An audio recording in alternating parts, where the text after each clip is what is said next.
Welcome back, everyone, to a new story. We really hope you enjoy it. Joseph, you know what, from now on, you're going to be a hot chick. That's what Jarvis Duncan said, a smirk spreading across his stupid face just before he made the wish on that glowing blue stone.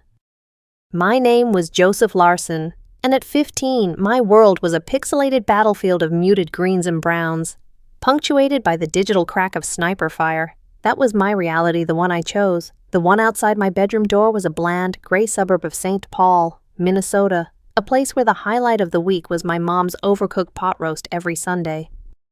I was hunched over my keyboard, the glow of the monitor painting my face in shades of blue and orange. On screen, I was a ghost, a spec ops soldier moving silently through a bombed-out city. In real life, I was just a kid in a faded black hoodie, invisible in a different way. Joseph, dinner.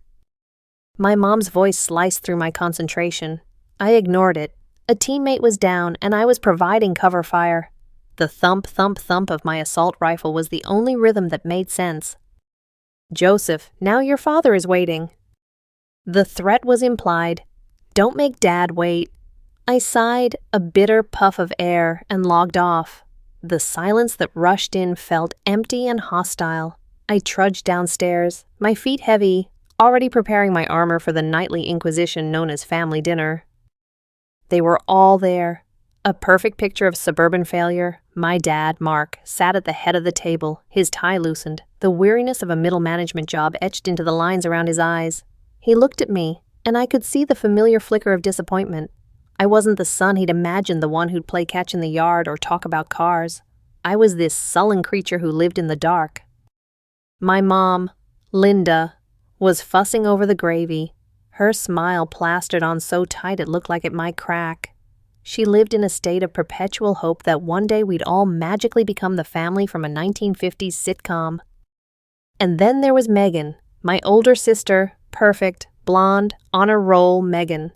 She was already recounting some story about her debate club victory, her hands gesturing gracefully. She glanced at me as I slumped into my chair, a tiny condescending smile playing on her lips. To her, I was a bug she had to tolerate. Nice of you to join us, Joseph, my dad said, his voice flat. I just grunted and started piling mashed potatoes onto my plate. So, how was school, Mom asked, her voice painfully cheerful. School, I mumbled. That's it, just school, Dad pushed. Your history teacher called, said you haven't turned in an assignment in 3 weeks. I shrugged. Spearing a piece of roast beef? It's boring. Everything is boring to you, Joseph, Megan chimed in, dabbing her mouth with a napkin. Maybe if you actually tried, you'd find something interesting. Maybe if you minded your own business, the world would be a better place. I shot back. Joseph, that's enough, Mom warned. It's not enough, Dad said, putting his fork down. We pay for that school. We expect you to do the work. What do you do all day? Sit in that room playing those stupid, violent games. They're not stupid, I muttered, staring at my plate. They were the only place I felt competent, the only place I was good at something. He just needs a passion, Mom said, trying to smooth things over. Remember how much he loved building those models with your father? She met my grandfather, Grandpa Sven. He was the only one who ever got me. He didn't care about grades or sports. He cared about the stories behind things. He'd sit with me for hours in his dusty workshop, telling me about Norse myths and ancient legends while we built intricate models of Viking longships. He died 2 years ago, and with him, the only part of my family that felt like home. Dad sighed, rubbing his temples. He's not a little kid anymore. Linda, he's 15. He needs to start thinking about his future. My future. It felt like a threat. A long gray highway stretching out to a job I'd hate and a family I wouldn't understand. I wanted out. I wanted an escape, an adventure, something to smash the suffocating monotony of my life. I just never imagined the escape would come for me, and that it would smash not just my life, but my very self, into a million unrecognizable pieces. The next day at school was the same as any other, a slow, agonizing march toward the final bell. My first few classes were a blur of teachers droning on about things I couldn't care less about. Then came geology, taught by Mr. Henderson, a man so passionate about rocks he practically vibrated. Usually, I'd tune him out, sketching explosions in the margins of my notebook. But today, something he said caught my ear. He was talking about local folklore, about strange geological formations found in the old quarries outside of town. And legend has it, he said, his eyes twinkling behind his thick glasses, that some of these stones, specifically a type of vibrant blue sodalite, were believed to be wishing stones. Old tales claim that the first person to touch a freshly unearthed stone would be granted 3 wishes. A few kids snickered. Wishing stones sounded like something out of one of my grandpa's stories. I found myself listening, a flicker of something not belief, but curiosity igniting in my chest. A stone that could grant wishes. What would I wish for an escape? A different life? Anything but this. The thought was fleeting, immediately crushed by the bell signaling the start of the worst period of the day gym class. Gym was a jungle, and I was not at the top of the food chain. Today was dodgeball, a game that was less about sport and more about socially sanctioned assault, and the prime predator was Jarvis Duncan. Jarvis was a mountain of a teenager, a wall of muscle who'd shot up over the summer. We had a history. Back in middle school, I was the witty, sharp-tongued kid, and he was the clumsy, easy target for my jokes. I'd made his life miserable with my words. Now, the tables had turned. He had a foot in height and 50 pounds of muscle on me. He'd decided this year was payback time. The game was brutal. Jarvis targeted me relentlessly, his throws like cannonballs. I dodged and weaved, my gamer reflexes serving me well. But it was only a matter of time. The final ball hit me square in the stomach, knocking the wind out of me. I crumpled to the floor as the whistle blew. In the locker room, the air was thick with the smell of sweat and cheap body spray. I was trying to get to my locker, keeping my head down, when a large hand shoved me from behind. I stumbled, crashing into the row of metal lockers with a loud clang. "Watch where you're going, Larson," Jarvis snarled, his 2 cronies flanking him. "Get out of my way, Duncan," I said, my voice tight with a mix of fear and defiance. He laughed, a low, ugly sound. "You used to have a big mouth. Not so big now, are you?" He shoved me again, harder this time. My back hit the wall, right next to a loose panel that had been covered with a school poster. The impact dislodged it, and a chunk of old plaster crumbled to the floor, revealing a dark cavity behind it.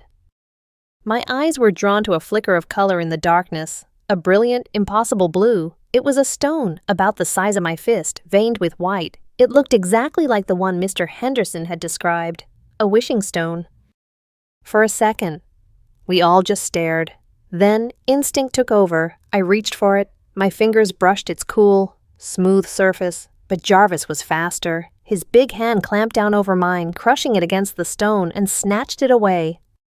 "What's this?" he said, a greedy glint in his eye. "Finders, keepers, Larson." "Give it back," I lunged for it, my mind screaming. That was my escape, my 1 in a billion chance. He easily fended me off, holding the stone high. "A wishing stone," he mused, a cruel smile spreading across his face. He remembered the lecture. 2, 3 wishes. I know what my first wish is. He looked down at me, struggling uselessly in his grip. He looked at my skinny frame, my defiant scowl, my very existence as the boy who used to torment him, and his eyes filled with a terrifying, creative malice. "You always thought you were so clever, so much better than everyone," he spat.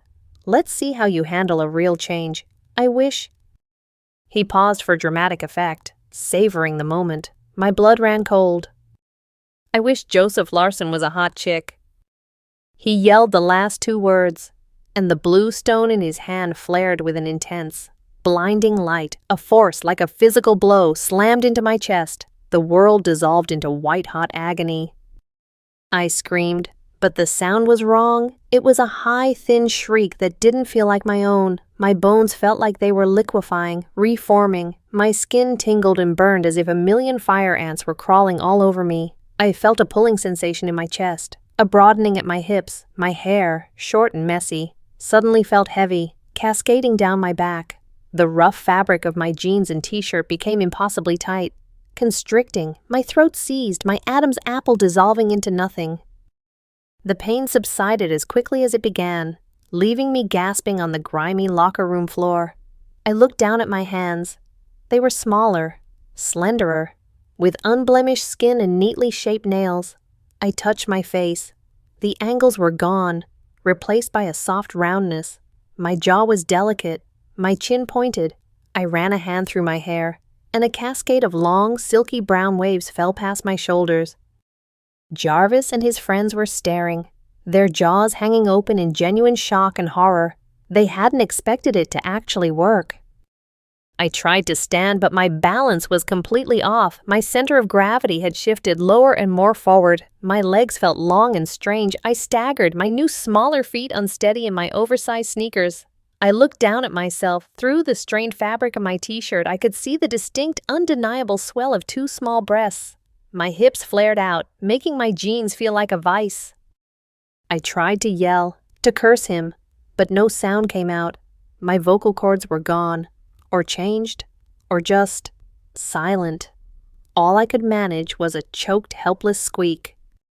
The panic was a living thing, clawing its way up my new slender throat. This wasn't real. It couldn't be. It was a nightmare.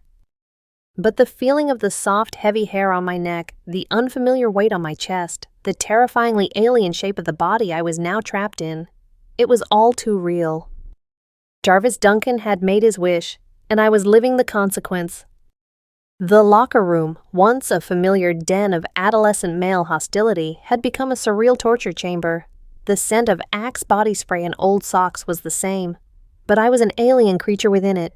My mind was still Joseph, screaming in a silent, high-pitched frequency of pure terror, but my body was a stranger's. I pushed myself up, my movements clumsy and uncoordinated.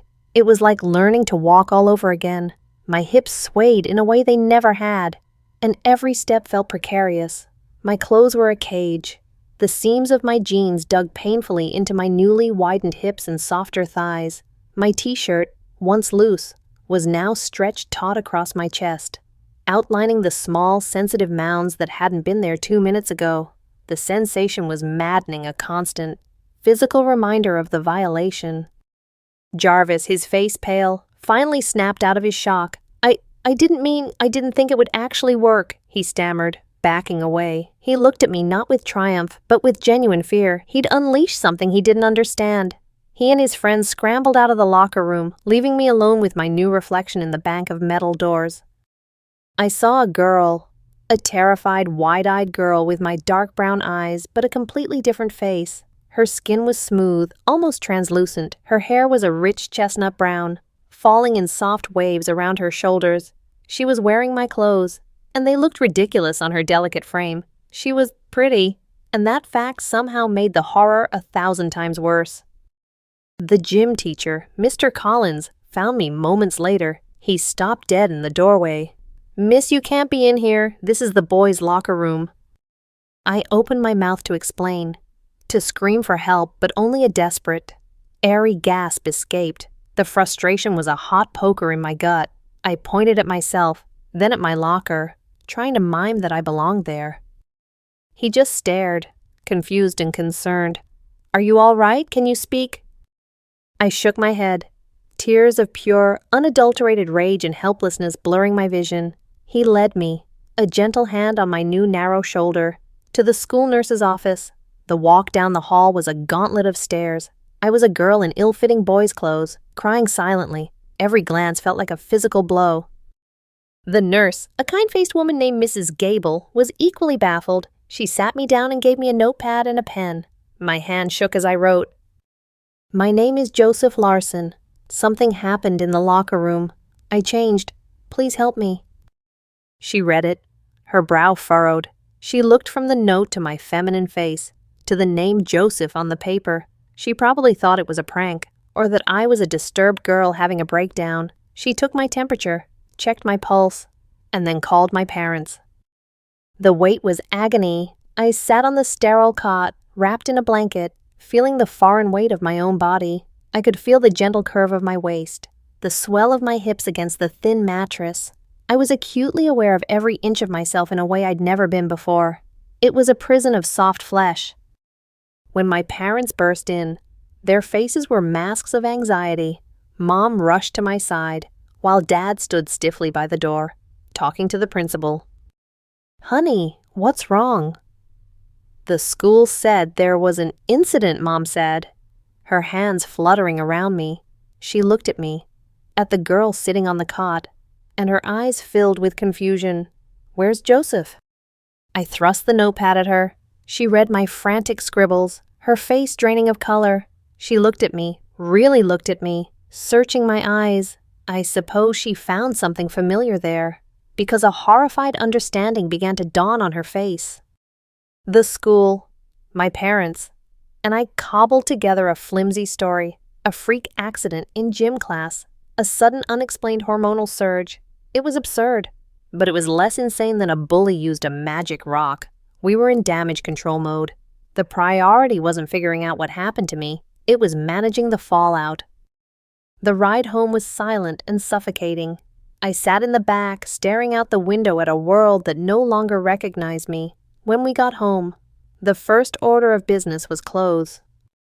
"You can't keep wearing that," Mom said, her voice strained with a forced practicality. "It's indecent. Go upstairs. Megan has plenty of old things you can wear for now." The command was the ultimate humiliation. I was to be dressed in my perfect sister's hand-me-downs. I wanted to refuse, to scream, but I had no voice. Defeated, I trudged upstairs to Megan's room. It was a pastel pink nightmare of throw pillows and pop star posters.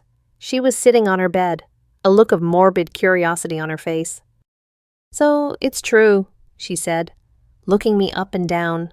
There was no sympathy, only a kind of fascinated disgust. "Mom said I have to give you some clothes." She pulled out a drawer and tossed a pile of fabric onto the bed, a pair of faded jeans, a soft pink t-shirt, and, to my utter horror, a plain white training bra and a pair of frilly panties.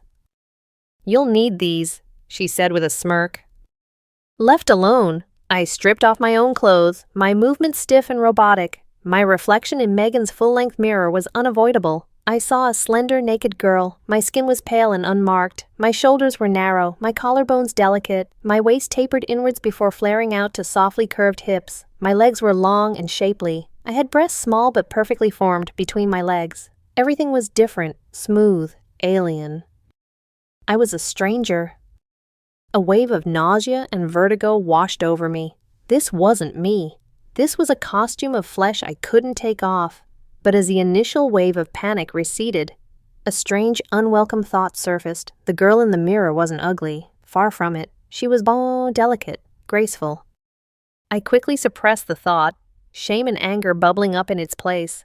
I fumbled with the bra first. It was a confusing contraption of straps and hooks. After several frustrating minutes, I managed to get it on. The band felt tight around my ribs, the straps digging into my shoulders. It felt like a harness. The panties were soft and silky, a completely foreign sensation. Then came the jeans.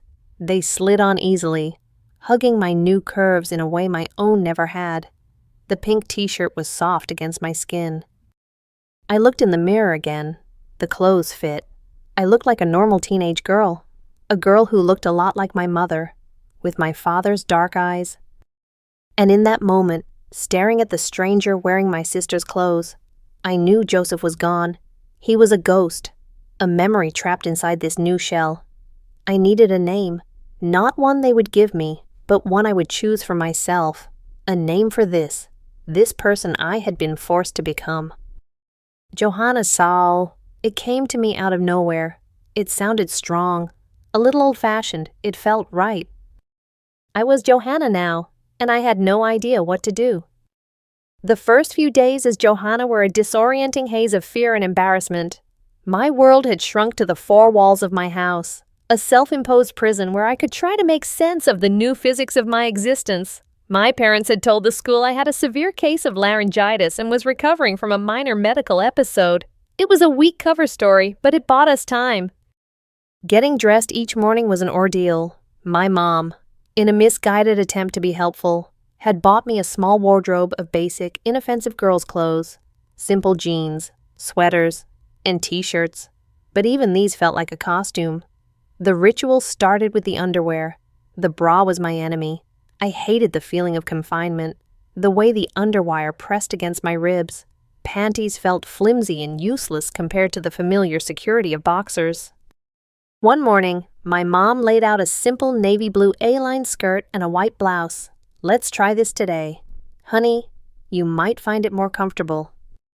I stared at it like it was a venomous snake. A skirt? I had never worn a skirt in my life, but the look on her face was a mixture of pleading and exhaustion, and I didn't have the energy or the voice to fight. Putting it on was strange. The fabric was light, swishing around my legs with a soft rustle. It felt exposed. I felt a phantom breeze where denim should have been. I walked tentatively around my room, acutely aware of the air on my calves. I sat down on my bed and had to quickly learn to keep my knees together, a movement that felt unnatural and prim. Mom also gave me a pair of simple flats. They were a relief after trying to walk in a pair of Megan's old heels, which had felt like balancing on stilts. I'd nearly broken my ankle just crossing the hallway. My body continued to betray me. Everything was softer, more sensitive. A casual bump against a doorframe sent a shiver of sensation through my hip. The texture of my bedsheets felt different against my skin. My physical strength was gone. I tried to open a stubborn jar of pickles for my mom and couldn't budge it. My dad opened it with an easy twist, giving me a look that was a sad cocktail of pity and confusion. I felt weak, neutered. But there were other changes, too. My movements were becoming more fluid, less clumsy. I was lighter on my feet. My reflexes, honed by years of gaming, were still there, but now they manifested in a quick, graceful turn, a deft catch of a falling object. I was faster, more agile, but the raw power of Joseph was gone. The internal monologue was a war zone. One moment, I was Joseph, filled with rage and disgust. "This isn't me. I'm a boy. This is a nightmare." I'd clench my fists, trying to summon the old anger, the old identity, but the fists were small and delicate, and the anger felt hollow. Then, for a split second, I would forget. I'd catch a glimpse of my reflection and just see a girl. I'd be reading a book and unconsciously tuck a stray strand of long hair behind my ear, the gesture feeling completely natural. In those moments, I was Johanna, and that scared me more than anything. The thought that I could get used to this, that a part of me might not be fighting it, was terrifying. The family dynamic shifted in ways I couldn't have predicted. My mom, who had always been distant with the surly, withdrawn Joseph, was now constantly hovering. She'd bring me tea, offer to brush my hair, and talk to me in a soft, gentle voice. She was trying to connect with the daughter she never had, and it felt both suffocating and, in a strange way, comforting. She was seeing me, or at least, this version of me, for the first time. My dad was the opposite. He barely looked at me. He'd talk to the space I occupied, not to me directly. "Linda, tell her that dinner is ready," one evening. Though I found him in the garage, looking at an old go-kart we had started building years ago but never finished. He looked up at me, standing there awkwardly in a sweater and jeans. "We were going to put a lawnmower engine in this. Remember," he said, his voice quiet. "You were so excited." He looked at my new, slender form. "Guess that's not going to happen now." There was a profound sadness in his voice, and for the first time, I saw my transformation through his eyes. He had lost his son. Megan's attitude was the most complex. Her initial mockery gave way to a simmering resentment. Mom's attention, once solely focused on her perfect daughter, was now lavished on the fragile Johanna. Worse, when some of our parents' friends came over, the women cooed over me. "Oh, Linda, who is this lovely girl your niece?" they'd ask. "She has your eyes." The compliments aimed at me were like tiny daggers for Megan. I was a freak, an imposter, but I was also new and interesting, and she hated it. After a week, my parents decided I had to go back to school. The rumors were already spreading. My absence was becoming more suspicious than my presence would be. The night before, I stood in front of the mirror, dressed for the next day. I was wearing a pair of dark wash skinny jeans, a simple gray V-neck sweater, and the black flats. My long hair was brushed and shining. I looked like any other teenage girl. But inside, I was bracing for impact. I wasn't just going back to school. I was debuting as someone else entirely. The stares and whispers in the hallway had been bad before. Tomorrow, they would be a hurricane. I felt a knot of dread in my stomach, but also a flicker of something else, a defiant spark. They took Joseph from me. They put me in this body. Fine. Let them look. Let them see Johanna. Walking through the doors of St. Paul Central High felt like stepping onto a stage under a harsh, unforgiving spotlight. The story the school had concocted was that I was Johanna Larson, Joseph's cousin from out of town who had moved in with us due to family circumstances. Joseph, they said, had transferred to a private academy. It was a lie so thin it was transparent, but it was the official narrative. The whispers started immediately. I could feel the eyes on me, hear the muffled comments as I walked down the hall. My binder clutched to my chest like a shield. Is that really him? No way. Look at her. That's so weird. I kept my gaze fixed on the floor, my cheeks burning. This was worse than being bullied. This was being an exhibit in a freak show. In my first class, English, the teacher introduced me as Johanna. I just nodded, unable to speak, and quickly found a seat in the back. The girl next to me, a quiet, artsy type with brightly colored streaks in her hair, offered a small, kind smile. Her name was Caroline. "Hey," she whispered. After the teacher started the lesson, "Don't mind them, they're idiots." I looked at her, surprised. She slid her notebook over. On it, she'd written, "You can write back if you can't talk." I had my tonsils out last year. Couldn't talk for 2 weeks. It sucked. I took out my pen and a piece of paper, my hand shaking slightly. "Thanks, it's complicated." "Everything is," she wrote back with a little smiley face. Throughout the day, Caroline became my anchor. She'd walk with me between classes, nonchalantly shielding me from the worst of the stares.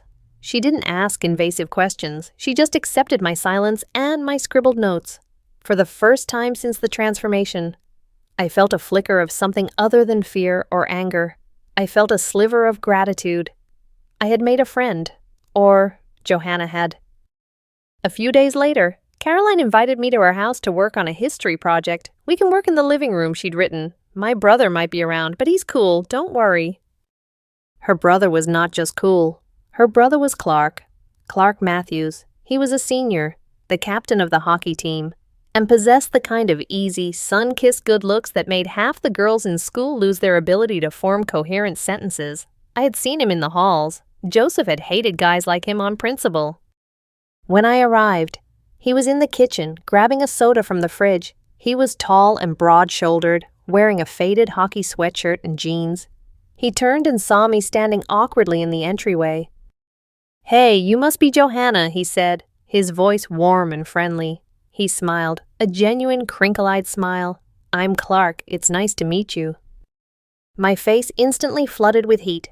I felt my pulse kick up, a frantic little bird beating against my ribs. I could only manage a quick, shy nod. What was happening to me? This was an involuntary physical reaction I had no control over. It was humiliating. We settled on the living room floor with our books, and Clark sat on the couch nearby, supposedly watching TV but occasionally glancing over. Caroline and I communicated through our notebooks. At one point, I dropped my pen, and it rolled under the coffee table. Before I could move, Clark was there, kneeling down to retrieve it. "Here you go," he said, handing it to me. His fingers brushed against mine. It was nothing, a fleeting touch, but it sent a jolt, like static electricity, right up my arm. I pulled my hand back as if I'd been burned. He looked at me, a little concerned. "You okay?" I nodded furiously, my long hair falling across my face, hiding the blush that I was sure was now a shade of crimson. The Joseph part of my brain was screaming insults. "It's a dumb jock. What is wrong with you? Snap out of it." But the Johanna part was flustered, embarrassed, and undeniably fluttering. Later, as we were wrapping up, Clark asked, "So Johanna, Caroline tells me you're new here. Where are you from?" I froze, and Caroline quickly jumped in. She's from up north, and she has laryngitis, so she can't really talk." "Oh man, that's rough," Clark said, his expression softening with sympathy. "Well, I hope you feel better soon." He smiled at me again. "It's good to have you here." That weekend, Caroline insisted on taking me shopping. "You need more than just jeans and sweaters," she'd written. "You need something that makes you feel good." I resisted, but she was persistent. We ended up in the makeup aisle of a drugstore. I watched, bewildered, as she talked about primers and foundations. "Let's just try one thing," she said, picking up a tube of tinted lip balm. It was a sheer, rosy color. "It's not even like real lipstick, just to give you a little color." She handed it to me. I stared at it, my heart pounding. This felt like a line, a point of no return. Clothes were a necessity, but makeup was a choice. It was an act of actively trying to be a girl. Hesitantly, I uncapped it and swiped it across my lips. I looked at my reflection in a small pocket mirror. The color was subtle, but it made my lips look fuller. It made my face look brighter. A strange mix of shame and excitement churned in my stomach. I liked it. I hated that I liked it.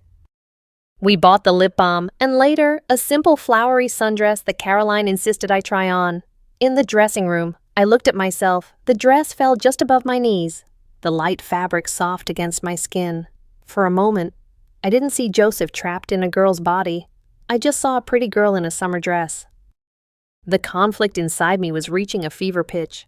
Was this me? Was I actually starting to like this? Or was this just the body's hormones? The curse's programming, overriding the real Joseph. The line between who I was and who I was becoming was blurring, and I was terrified of what would happen if it disappeared completely. The silent world I inhabited was both a prison and a refuge. Unable to speak, I had to find other ways to exist. My parents, on the advice of a school counselor, enrolled me in a basic American Sign Language class. It was a community college course held 2 evenings a week. At first, I felt like a fraud, sitting among people with genuine hearing impairments. But as I learned to form letters and words with my hands, I felt a flicker of power return. My hands could say the things my voice could not. "Hello, my name is Johanna.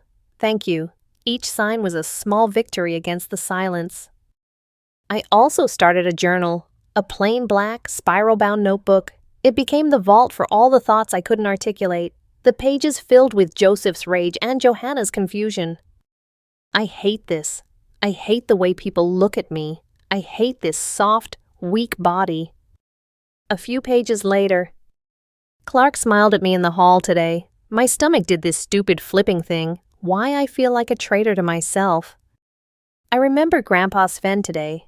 I was trying on a new sweater my mom bought me. A really soft blue one. I looked in the mirror and I wondered what he would say if he saw me now. He used to tell me stories about Loki, the trickster god who could change his shape, sometimes even becoming a woman. He never said it was a good or bad thing. It was just a thing that could happen. A part of magic. I think he would still have loved me. That thought was a small, warm candle in the cavern of my confusion. The real turning point came on a Tuesday in the cafeteria. I was sitting with Caroline when Tina Bridges and her friends approached our table. Tina was one of the popular girls, and someone Joseph had mercilessly mocked in middle school for her braces and acne. She had a long memory. Well, if it isn't the school freak," Tina said loudly, a cruel smirk on her perfectly made-up face. "I heard a crazy rumor that you used to be Joseph Larson. That can't be true, can it? He was an ugly little troll. But at least he was a boy." The cafeteria quieted. Everyone was watching. I felt my face flush, my whole body tensing. I just stared at my tray, wishing I could disappear. "Leave her alone, Tina," Caroline said, her voice shaking a little. Tina ignored her. "What's the matter, cat? Got your tongue? Or did you lose your balls and your voice at the same time?" Something inside me snapped. It was a raw, primal surge of the old Joseph's fury, but it was channeled through Johanna's body. I stood up so fast my chair scraped loudly against the floor. I didn't think, I just acted. I grabbed my carton of milk and threw its contents right in Tina's face. She shrieked as cold milk dripped from her hair and down her designer top. The cafeteria erupted before she could recover. I shoved her, hard, not a dainty push, but a real solid shove from the shoulder. She stumbled backward, tripping over her own feet and landing in a heap on the floor. The next thing I knew, a teacher was pulling me away, and I was being marched to the principal's office. I got a 3-day suspension. But as I sat in the office, waiting for my mom to come pick me up, I didn't feel ashamed. I felt alive. For the first time since the change, I had fought back. I had refused to be a victim. I hadn't used words, and I hadn't used a boy's strength. But I had used my own, Johanna's strength, and it felt good. My mom was horrified, but my dad, surprisingly, was not that night. He came to my room. "I heard what happened," he said, leaning against the doorframe. "I'm not happy you got suspended, but I'm glad you stood up for yourself." He looked at me, really looked at me. "For the first time in weeks, there's still some of that Larson fight in you, huh?" I nodded, a small smile touching my lips for the first time. It was a bridge, a tiny moment of understanding between him and this new daughter he was still getting to know. When I got back to school, things were different. I had become a minor legend. The girl who couldn't speak but had taken down the queen bee with a carton of milk. People still stared, but now there was a hint of respect, or at least fear, in their eyes. Clark sought me out by my locker. "Hey," he said, leaning against the locker next to mine. "I heard about what you did. That was kinda awesome." I blushed, looking down as I fumbled with my combination lock. "Listen," he said, his voice a little hesitant. "The team has a big game on Friday night. I was wondering if you wanted to come watch." My head snapped up. Was he asking me out? It wasn't a formal date, but it felt like one. The air crackled with the possibility. My heart was doing that stupid, frantic bird thing again. The Joseph in my head was screaming, "No, you can't. This is wrong." But Johanna was tired of being scared. She was tired of hiding. She had spent weeks being defined by what had been done to her. This was a chance to make a choice for herself. I took a deep breath. I looked him right in the eye, using the sign language I'd been practicing. I slowly, deliberately spelled out my answer with my fingers. "O-K-A-I." His face broke into that incredible smile. "Great, it's a date," he winked, then headed down the hall. A date. The word echoed in my silent mind. I leaned my forehead against the cool metal of my locker, my whole body trembling. I was going on a date with a boy. And the most terrifying part was, I was excited. I was no longer just playing a role. I wasn't an actor in a costume. My thoughts, my feelings, my reactions, they were becoming a girl's. The transformation wasn't just physical anymore. It was deep in my bones, in my heart. I was becoming Johanna. The night of the hockey game arrived with a cold, crisp Minnesota air that promised winter was on its way. For me, it felt like the first day of a new season in my own life. I was a bundle of nerves, a chaotic mess of anticipation and dread. I stood in front of my bedroom mirror, the same one where I used to see a sullen boy glaring back. Now, it reflected a girl on the precipice of her first date. Caroline had come over after school to help me get ready, an act of friendship that felt so normal, it was almost painful. She had helped me pick out an outfit, a pair of dark, well-fitting jeans, a soft cream-colored sweater that complemented my fair skin, and a pair of sturdy but cute brown boots. It was simple, casual, and perfect for a hockey game, but it was the little things that made the difference. "You have to wear this," Caroline had said, pulling a delicate silver necklace from her own jewelry box. It had a tiny, star-shaped charm. "It's for luck." She helped me clasp it around my neck. The cool metal against my skin felt like a promise. Then came the makeup. We didn't do much. A touch of mascara to make my dark eyes stand out, a bit of blush to give my cheeks a warm glow, and the same rosy lip balm I had bought on our shopping trip. As she worked, I watched my face transform in the mirror. The changes were subtle, but they added up. I looked pretty, genuinely pretty. The thought didn't send a jolt of shame through me this time. It landed softly, a quiet observation. Now alone in my room, I took a final look, My long brown hair was down, falling in soft waves over my shoulders. The girl in the mirror looked hopeful, nervous, and vulnerable. She looked like a complete stranger, and yet, for the first time, she also looked like me. The internal war was over. There hadn't been a dramatic final battle, no climactic victory for one side or the other. It was more like a quiet truce, born of exhaustion and necessity. The angry ghost of Joseph Larson hadn't been exorcised, he had simply faded, his angry whispers growing fainter each day, replaced by the steady, quieter pulse of Johanna's reality. He was a part of my past, a memory that shaped me, but he wasn't who I was anymore. I leaned closer to the mirror, my breath fogging the glass. I looked deep into my own eyes, the only feature that had truly remained the same. They were Joseph's eyes, but they were seeing the world through Johanna's perspective. I opened my mouth, a gesture that was still more habit than function. I tried to form a word, a name, for weeks.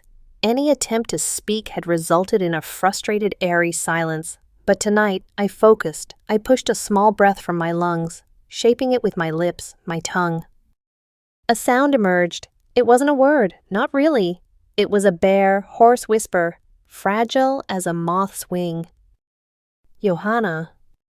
I said it, my name, my real name now. Tears welled in my eyes, but they weren't tears of sadness or anger. They were tears of a profound, overwhelming, and terrifying release. It was the sound of acceptance, the sound of a final surrender that felt, impossibly, like a victory. I was her, I was Johanna, and maybe that was going to be okay. A wave of feeling washed over me, part fear, part excitement. The future was a complete unknown. What would happen with Jarvis and his 2 remaining wishes? Would I ever get my old life back? The more pressing question, the one that truly scared me, was if I could. Would I even want to? I was discovering things about myself as Johanna, a capacity for friendship, a surprising inner strength, a heart capable of fluttering for a boy with a kind smile. These were things Joseph never had. My phone buzzed on my dresser, shaking me from my reverie. I picked it up. It was a text from Clark. "Hey, I'm outside. No rush. See you in a minute, Johanna." He used my name, my chosen name, my real name. Looking back at the girl in the mirror, I saw the tears on her cheeks, but I also saw the ghost of a smile forming on her lips. The journey that had started with a cruel wish in a locker room had brought me here. To this moment, it had been a nightmare, a violation, a catastrophe. But it was also, just maybe, the beginning of everything. I took a deep breath, wiped my eyes, and walked out the door to meet him, stepping into the cold night air and a future I was finally ready to face.